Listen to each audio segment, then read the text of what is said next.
Morning, this is engineer Sajid Hussain. तो मैं आपको English spoken and communication skill पढ़ा रहा था। तो मैं आज कम्युनिकेशन स्किल का कुछ पॉइंट लेके आया हूँ। तो कम्युनिकेशन स्किल क्या है? तो देखिए, communication is a setup by which we can share idea information from one person to other person या from one point to other point is called communication. Communication mean से होता है संचार, उर्दू में बोले तो सलाहियत। तो कम्युनिकेशन क्यों ज़रूरी है, क्या उपयोग है इसका? उपयोग हम लोग, अगर आप एक ऑफिशियल हैं वहाँ भी आपको कम्युनिकेशन स्किल की ज़रूरत पड़ती है। अगर आप एक पेरेंट्स हैं तो वहाँ भी आपको कम्युनिकेशन स्किल की ज़रूरत पड़ेगी। अगर आप एक स्टूडेंट हैं तो वहाँ भी आपको कम्युनिकेशन स्किल की ज़रूरत पड़ेगी। तो कम्युनिकेशन मीन से संचार, चाल चलन, तरीका, ढांचा। तो एक इंसान जनरली एक दिन में 17 घंटे जागते हैं, जिसमें से वो 15 घंटे कम्युनिकेट करते हैं। क्या करते हैं? कम्युनिकेट। तो कम्युनिकेट किस तरह से करते हैं? इसके अंदर में चाल चलन, फितरत, नेचर, कुदरत सब आते हैं।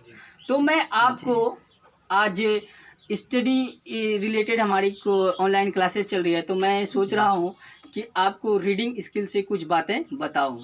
तो रीडिंग मीन से तो पढ़ाई, स्टडी। तो इसके अंदर में सबसे पहले इंसान को जुनून होनी चाहिए और अपने गोल को सेटअप करना होता है। ऐसे पढ़ाई सबको हासिल नहीं होती है। इसके लिए आपको कुछ खोना पड़ेगा, वक्त देना पड़ेगा। आप सोचेंगे ऐसे हम पढ़ लेंगे, ऐसा नहीं है दोस्तों। अगर ऐसा होता तो दुनिया के सब लोग आज कोई जाहिल नहीं रहते।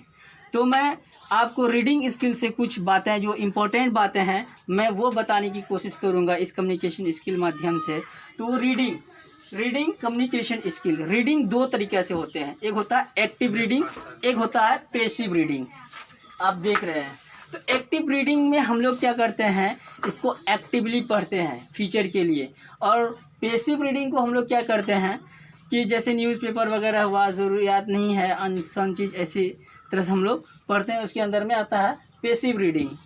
तो अब रीडिंग करने का टाइमिंग, सबसे पहले आप फ्रेश हो जाओ, माइंड को बिल्कुल एकदम से कंसंट्रेट बनाओ, फोकस करो अपने स्टडी पे। तब आप अपने किताब का एक किताब खोलो, फिर उसके बाद एक पेंसिल लो, फिर एक कॉपी लो लाइव नोट के लिए। वो सारी बातें एक्टिव रीडिंग के अंदर में आते हैं। खैर, आप अगर एक्टिव रीडिंग करते हैं तो अच्छी बात है। अगर आप एक्टिव रीडिंग से ही रिलेटेड एक फार्मूला मैंने दिया है, सबिप। अगर आप इस फार्मूला को अपनाते हो अपने पढ़ाई के दरमियान में, चाहे कितना भी कठिन हो, चाहे कुछ भी पढ़ रही हो आप, अगर आप इस फार्मूला से पढ़ोगे तो यकीन मानो 100% सक्सेसफुल होगे। तो मैं आपको बताता हूँ सबिप क्या होता है। एस फॉर होता है स्टडिंग। अगर आप कोई भी चीज़ पढ़ रहे हो, कोई भी किताब पढ़ रहे हो, तो पहले उसको क्या करो? अध्ययन करो, स्टडी करो। फिर उसके बाद यू फॉर होता है अंडरस्टैंडिंग। अब उसको जो कुछ तूने पढ़ा उसको समझो, मंथन करो अपने दिमाग में। फिर उसके होता है बिलीविंग। बिलीव, पहले विश्वास करो कि हम जो ये पढ़ रहे हैं ये हमारे लिए है, या अच्छा है या बुरा है। फिर उसके बाद होता है इम्प्लीमेंटिंग, फिर उसको सुधारो।